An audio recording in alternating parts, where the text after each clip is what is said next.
અમરેલી નગરપાલિકાની પેટા ચૂંટણીમાં વોર્ડ નંબર 7માં કોંગ્રેસ ઉમેદવારનો ભવ્ય વિજય।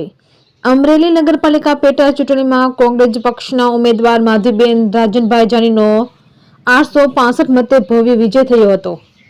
ત્યારે આ ભવ્ય જીત મેળવ્યા બાદ તેઓ શહેરના નાગનાથ મંદિરે દર્શન પહોંચ્યા હતા, જ્યાં તેમણે અમરેલી શહેરના વોર્ડ નંબર 7ના મતદાર ભાઈઓ બહેનો અને અમરેલી શહેરના બધા જ લોકોના દિલથી આભાર વ્યક્ત કર્યો હતો। ત્યારબાદ કોંગ્રેસના કાર્યકરોમાં આ ભવ્ય જીતથી એવો પણ ગણગણાટ शुरू થયો છે કે नफरत के बाजार में मोहब्बत की दुकान खुली गई। तंत्री प्रतीक सावलिया, अमरेली। भारतीय राष्ट्रीय कांग्रेस उम्मीदवार माधवीबेन राजनभाई जानी 865 भव्य मते विजयी बन्या है અને ગુજરાતમાં વોર્ડ નંબર 7ના મતદારો એક સંદેશ આપ્યો છે કે વિવિધતામાં એકતા એ અમારી સૌથી મોટી તાકાત છે।